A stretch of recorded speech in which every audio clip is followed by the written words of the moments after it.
Ne do t'jemi me një tjetër kartolinë, me një tjetër vajzë shumë të talentuar që ka Shkodra, e cila së fundmi ka nxjerrë edhe këngën e saj të parë në treg dhe vërtet një këngë e cila ka bërë një bujtë madhe, ka pasur një impakt shumë pozitiv tek të gjithë njerëzit dhe është pëlqyer edhe është dëgjuar jashtëzakonisht shumë. Bëhet fjalë për Feti Peraj, e cila inauguron kështu festat e fundvitit.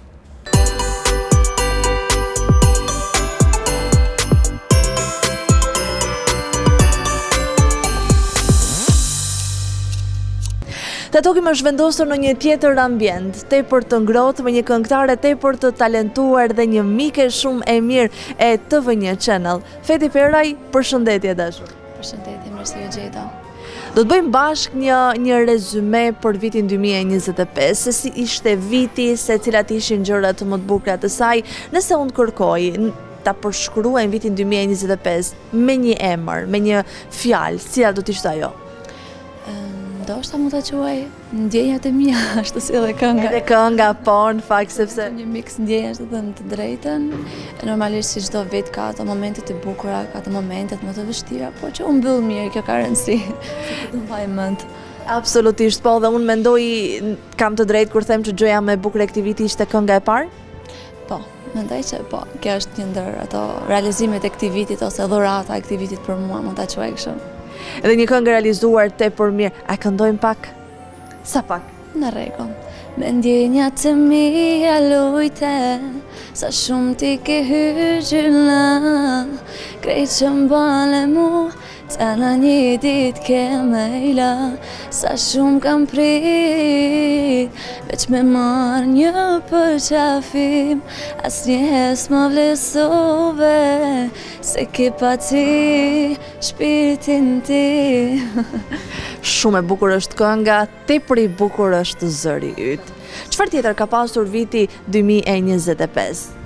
Për mua ka pasur një rikthim në muzikë, sepse kisha një periudhë një vjeçare të cilat nuk po angazhohesha, në fakt një vendosje ime ajo, dhe ishte një rikthim i bukur, sepse më pas u lançua edhe kënga. Gjithashtu edhe punat të cilat po organizoj disa gjëra të tjera rreth artit gjithmonë. Pra mbetesh vetëm tek fusha e artit, nuk i largohesh dot artit. Pse? Sepse mendoj kjo është ajo për të cilët ndoshta mund ta quaj kam lindër. Kjo është ajo që bëj më mirë në fund të fundit. Dhe mirë bën që nuk i largohesh artit, sepse e bën mirë, ashtu siç ti e the, është diçka që të vjen natyrshëm dhe kur e bën mirë diçka nuk duhesh me asnjëherë ti largohesh kësaj gjëje. A ka pasur pendesa viti 2025? Mendoj se çdo lloj gjëje të ndodh për një arsye. Unë jam person të cilët mundojmë të marrë më të mirën e mundshme çfarëdo lloj situate apo ngjarjet. Nuk duhet ta mbaj mendjen aty për diçka. Mendoj që çdo gjë ndodh për të mirën tonë. Kështu që. A ka pasur miq të rinj ky vit? Po, patjetër, sepse ne jemi në jetë, në aktivitete, në lidhje me punën, tek universiteti, kudo që shkojmë, hasim me njerëz të rinj, që patjetër që ka pasur miq të rinj edhe këtë vit. A ka pasur aventura? Dhe nëse po, cilat? Më shumë ka pasur punë të drejtë. Aventura mund ta quaj pjesën e xhirave të klipit. Kam një aventurë e bukur. Po, kjo mund ta quaj një aventurë e bukur. Pjesa tjetër është më shumë punë. A ka pasur udhëtime? Edhe a ke parë vende të cilat të kanë lënë mbresa edhe i ke shtuar në atë kalendarin e udhëtimeve me shumë dëshirë? Jo dhaq, por kemi pasur një në verë të cilat më kanë mbetur në mendje. Kemi qenë me kushëriet dhe me motra dhe normalisht kur me të afërmit e tu që ndiheshin mirë, kalon edhe bukur. Kemi qenë në Maltezi, ndoshta jo shumë larg, por që kanë mbetur në mendje, kemi kaluar mirë. Kjo është gjëja më e rëndësishme, jo edhe aq vendi, por personat me të cilët ti je, edhe po atmosfera dhe kujtimet që ti kalon. Cilat janë disa nga pasionet e tua tjera përveç këngës sigurisht? Po. Mua ka pëlqyer edhe kërcimi, kur kam qenë e vogël, kam marrë pjesë në aktivitetet e shkollës.